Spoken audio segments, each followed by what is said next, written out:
Thank you.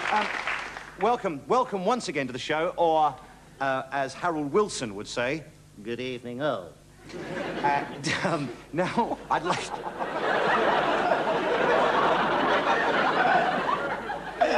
Sorry, what did you just say? Good evening, all. What is that? I'm sorry, is that supposed to be an impersonation or something? There was a... that was, honestly, there was nothing like Harold Wilson. Good evening, all. That's like Dixon and Doc Green with a lisp. No. Well, I'm sorry, but everybody else seemed to realise it was Harold Wilson. Well, but of course they did. You told them it was. You come on, you say, good evening, all, or as Harold Wilson would say, good evening, all. Or as Laura Heard would say, good evening, all. I'm not saying it's a perfect impersonation, am I? I mean, it's just it's a broad sketch. I'm still working on it. I'm sorry. No, sorry. No, come on. Let's have a look at your broad sketch. Come on, let's have a look at some work in progress. Oh, shut up. Stop it. Impersonations. Yeah, I can tell, Griff, there's absolutely no point, is there, in me trying to bring anything fresh to this programme at all, is there?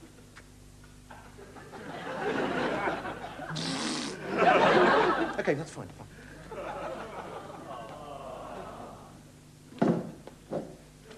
Well, there's no need to be like that, is there?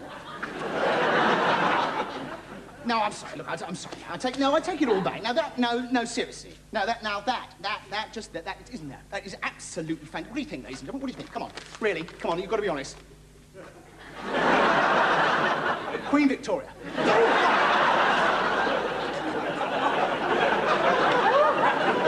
Ladies and gentlemen, Terry Scott.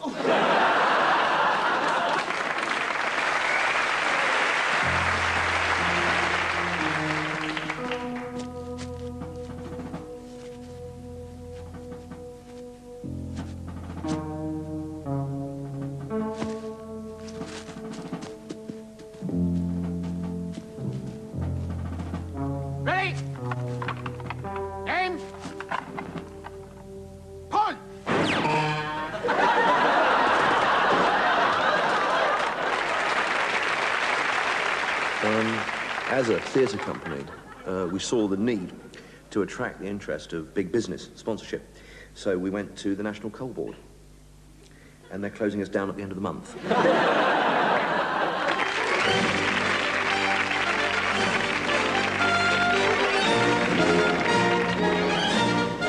Cardiff is 200 miles away from London, a city with a reputation for law and order. Law and order upheld by the world's greatest police force at the world-famous Scotland Yard. Here to tell you about it is the world-famous criminologist, TV personality, and crime writer, Edgar Lustgarment. Mr. Lustgarment. Mr. Lustgarment.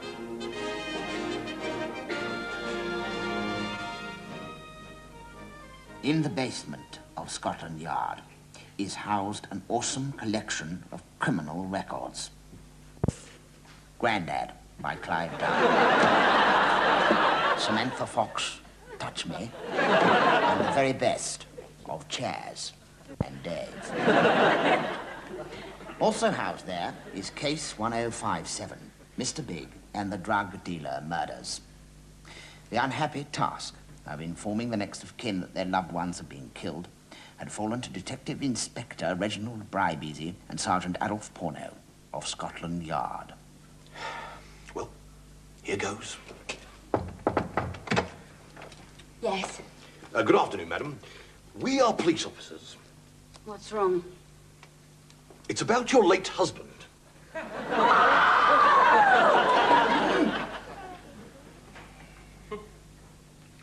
She's dead. Well, at least we don't have to inform her husband.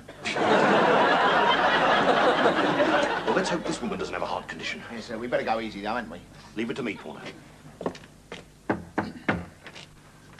Ah, excuse me, madam. Do you have a weak heart? Well, yeah, I have actually. Oh, blimey, not another widow with a weak heart.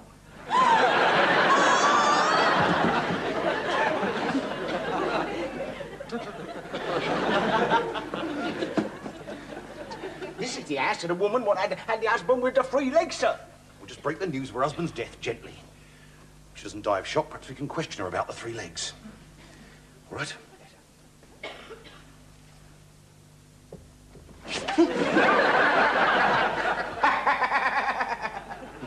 Mrs. James?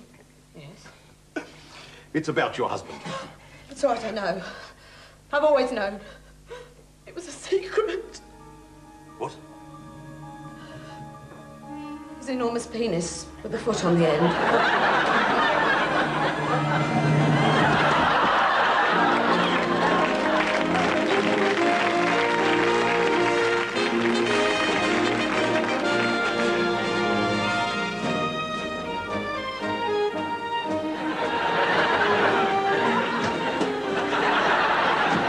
Can't you knock, Sergeant? No, sir. Will you show me, sir? Get them. Watch this.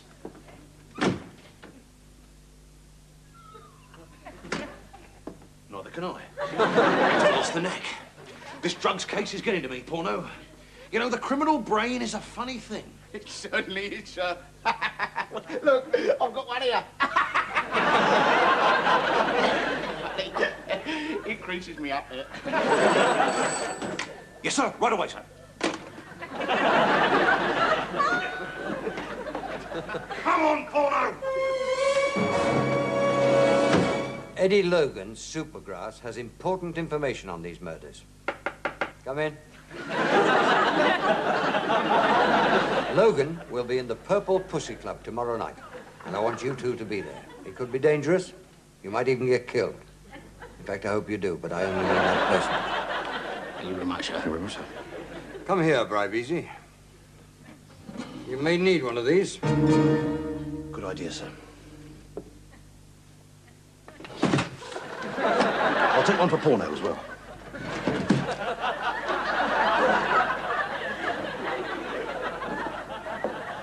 You eating much of the super? Calling me a bird-brained, incompetent buffoon? I thought so, sir. I've always thought of you as a dim-witted, bumbling moron myself. Oh, no. I don't believe it. What's the matter? We've been clamped.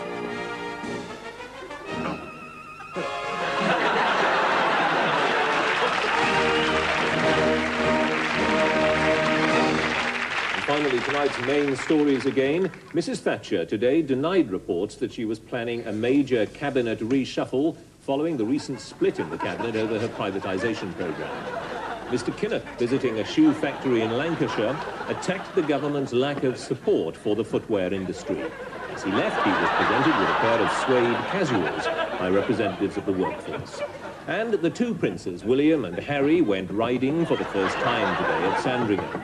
Prince and Princess of Wales looked on proudly, just like two normal parents watching their children go riding for the first time at Sandringham. Afterwards, there was cake and excuse me. Wait. Yes? Yeah. Anyone ever told you you look exactly like that bloke, bloke on the telly? Oh, really? Dear, what's his name? It's John something. He does the news! Yeah, you must know him. You look exactly like him. He looks a bit of a ponce, you know. That's right. And finally, unemployment figures fell tonight with the creation of 2 new jobs in West London. Times were hard in them days. We used to have a step ladder. It's because our real ladder had left home.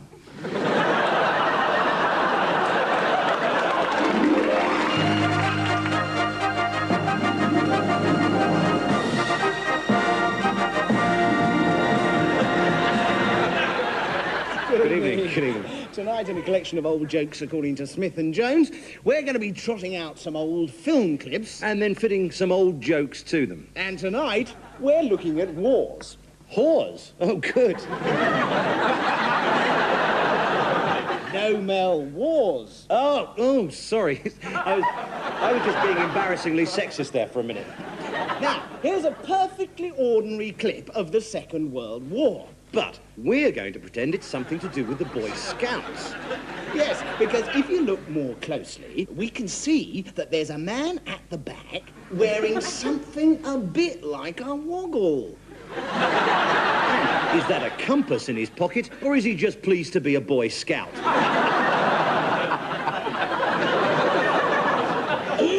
And if that wasn't enough, that man there clearly has a pair of testicles hidden underneath his trousers. If you ask me, Griff, that woman had a pair of breasts. Yes, you see, there they are.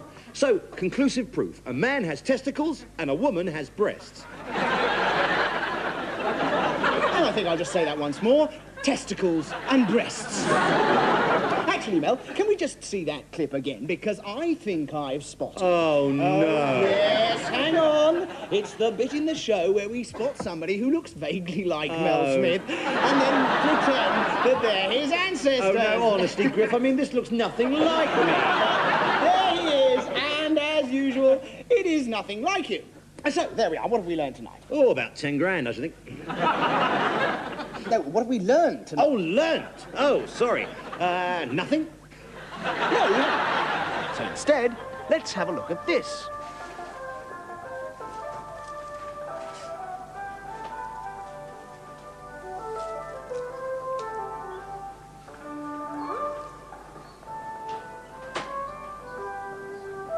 Excuse me, sir. Congratulations, sir. You are our 1 millionth shoplifter.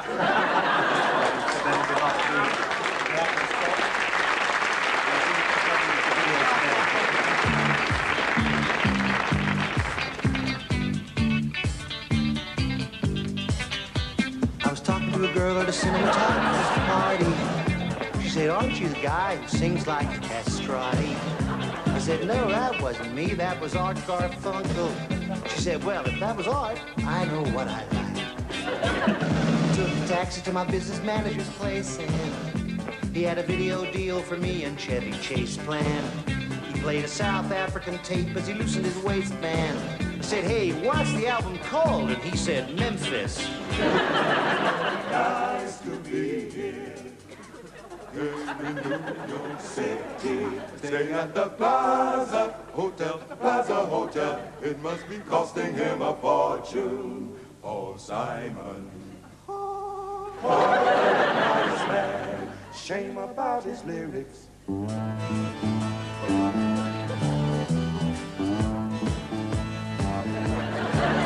It was on Broadway. There was a brown bag blowing by the Bible bashing buskers by the back of Bloomingdale's. There was a big bang, and the bellboy with a beer belly began babbling about the Baptist and the boiling a bag baby with the baboon's bum. This is a man who sings very quickly, very, very quickly indeed. Perhaps that's why the curly geezer left him. With a loose amalgamation of shiatsuists and analysts, behavioral psychologists, aromatherapists, and homeopaths, dermatologists, and philatelists, and Woody Allen. Baby, you can call me crazy. You can call me anything at all. Then I call my analyst. When I call my analyst, he'll call me Paul. A man walks down the street, or maybe it's two men. Maybe it's not a street at all. Maybe I should start this song again. These words are hopeless, no rhyme or reason. I'm like a blaster, whatever he's on. Litanies and epiphanies, equations and evasions. There's archangels and the architraves, and a PhD in poetry and hopeless. This man is hopeless. Is that curly geezer still around? Get him back here. Hopeless, hopeless. We preferred him doing Homeward Bound. One more time. Hopeless, this man is hopeless. Is that curly geezer still around? Hopeless.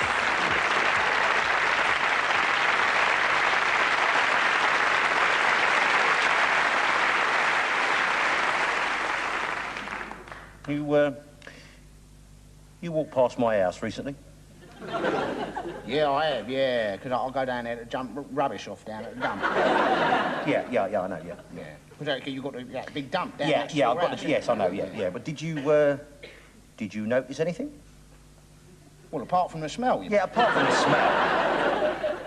No. Did you notice the satellite dish on my roof? No.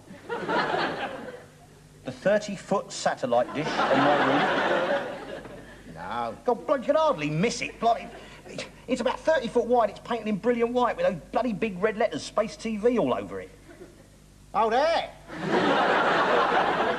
Oh, I thought you just had your roof fixed up there. Oh, no. Well, I mean, you said you had to have your roof fixed. Well, I have had me roof fixed, as it happens. Yeah, well, I had to, because, you know, when I put the dish up there, it crashed through the loft. Weighs a bloody ton, but I tell you, it's marvellous. Is it? Yeah. It's marvellous.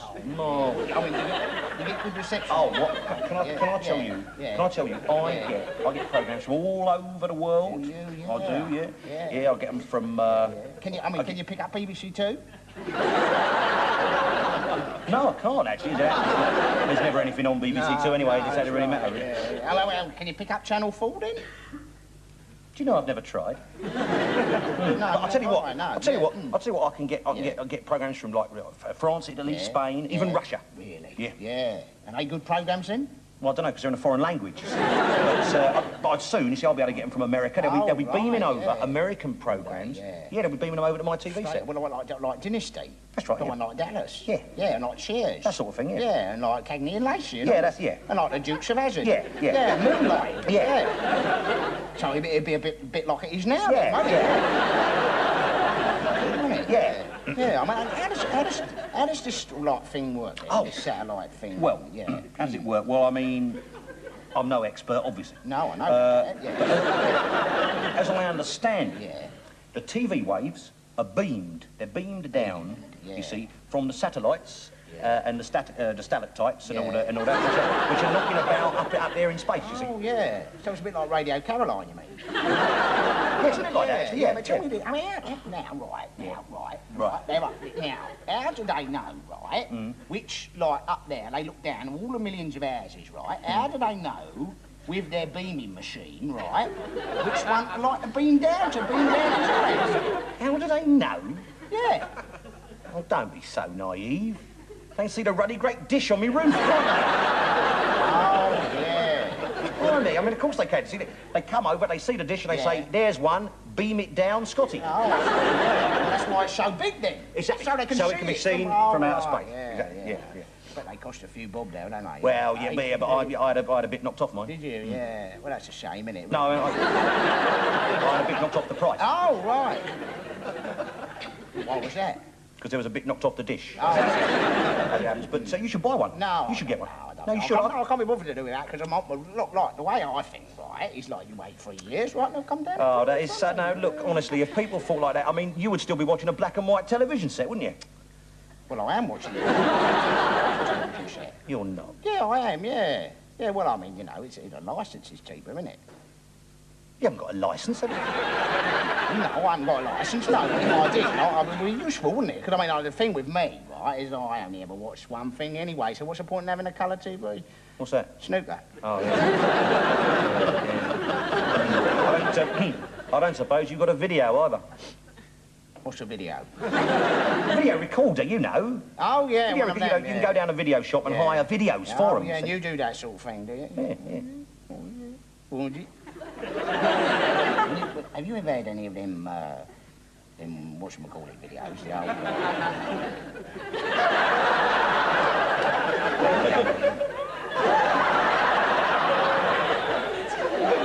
What, the Phil Cool video?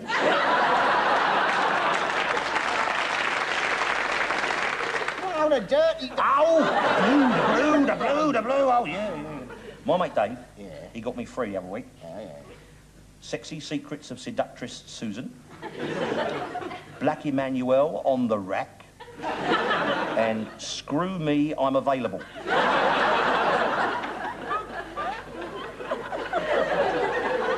What, and they're pornographic videos? Well, no, as it happens, they was a set of finished travelogues in the wrong boxes. Yeah. Mind you, I mean, you come round to my place, you'd be amazed at the gear I've got. Because I'm what is known as a techno freak. Oh, are you? Oh, yeah.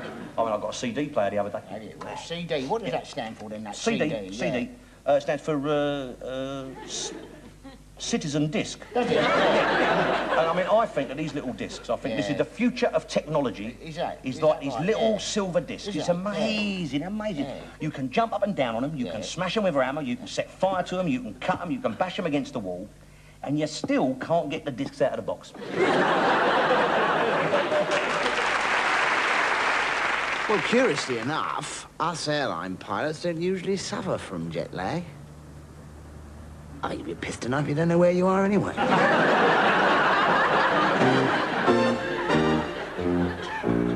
Into the video box went Martin Mason from Hendon. I watched the so-called British Broadcasting Corporation at 9 o'clock last Thursday, and quite frankly, I was disgusted. I am gay, and I'm fed up with the way so-called programmes treat gay issues.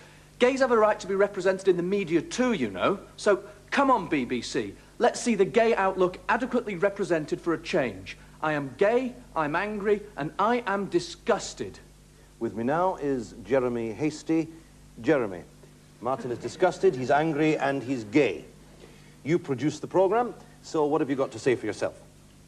Well, I certainly see Martin's point of view, but I'm not sure what it has exactly to do with one man and his dog.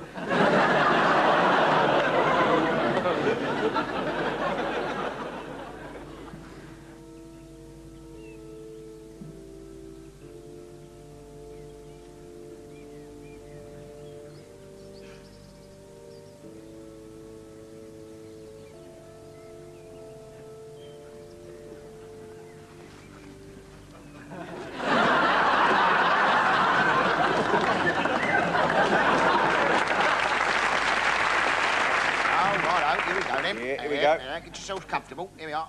The barbecue. That's not the way you spelled it. No, well, I couldn't fit it on the card, could I? Right. Yeah. Oh, look, there's Gran and Gran. Oh, look, and there it is. She's lovely and big, Mrs. And she's lovely I'm and big. not talking about that. I'm talking about the barbecue. Aye, that's the barbecue. There's Peter the penguin. Penguin, is he? He's been a robot, the Porky. Being blinking childish, I know that, mate. Well, of course he's being childish. He's Well, a child. He's because entitled you set him a to be bad childish. example, that's why. Well, no. What are you doing now? What is that? Oh, disgusting. I'm never going to use that hose again, I can tell you.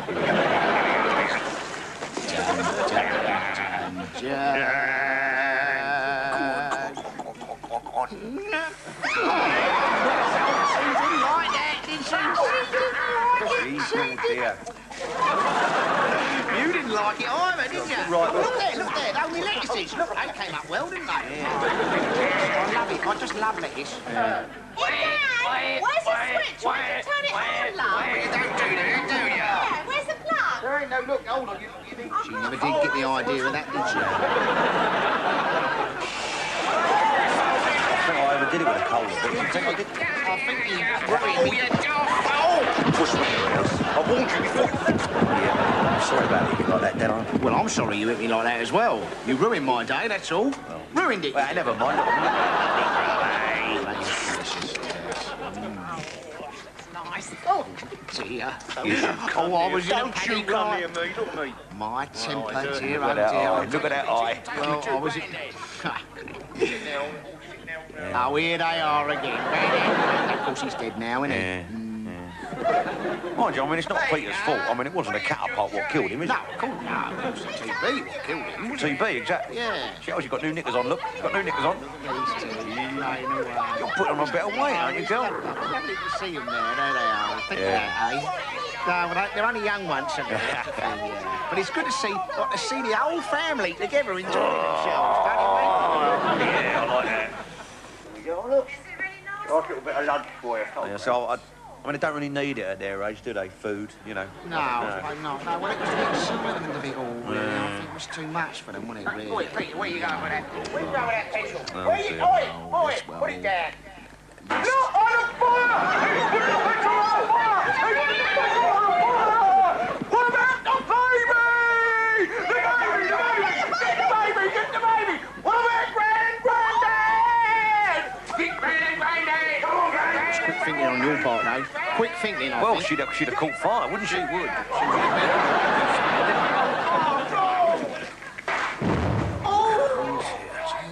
It went up, didn't it? Well, you know, I had all my porn mags in there. That's what's making it burn like that, isn't it? Well, expensive ones, you know. 3 or 4 quid a copy, that sort of thing. You know, make a mess of the garden while we're there. They did make a right old mess.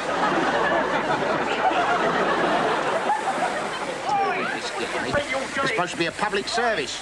Yeah, well, Shirley's a member of the public, I suppose. Well, all I can say is the last time I invited the fire brigade round my house. Yeah. Still, all in all, good day, wasn't it?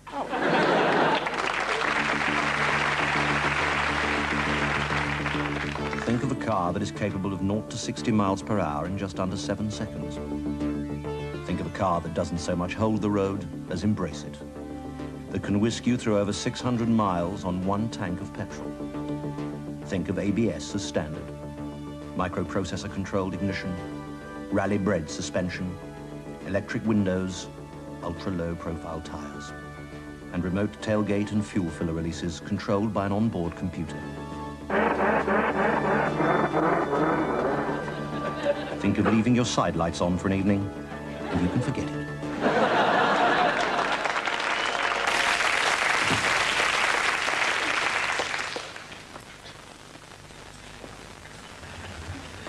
Ah, Charles.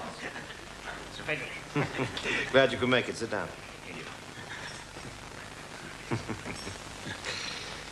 I'm not going to beat about the bush, Charles. No, sir.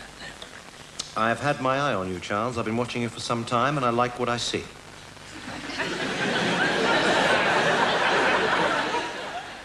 I'm very flattered, Sir Frederick. You know, there comes a time in every young executive's life, Charles, when he has to move into the rough and tumble, start playing with the big boys. You understand what I'm saying? Well, yes, I think so, Sir Frederick, yes. Charles, I'm offering to get into bed with you.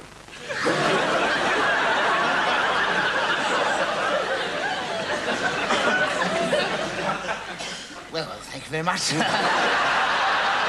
But one thing is vital. I think we must start with a clean sheet. Well, so do I. Let's just put it like this, shall we? Once the balloon goes up... Well... Need I say more, Charles? Well, just a little more might be quite good. Look, come on, Charles. I mean, the whole thing's very sexy, agreed? Oh, yes. Now, I know for a fact that you can't put much up front. Well, I never had any complaints. But I'm not asking you to expose yourself, Charles. Oh, good. I have no intention of exposing myself. Thank God for that. Charles, I just want to suck it and see.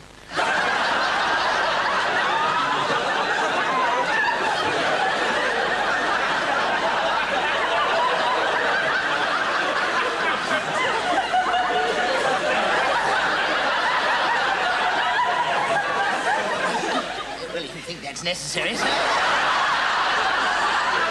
I might as well tell you, Charles. I want you in harness as quickly as possible. On the floor or on the board, it's up to you. Well, that's jolly decent of you, isn't it? Charles, if we move quickly and keep our heads down, I think we can pull this thing off.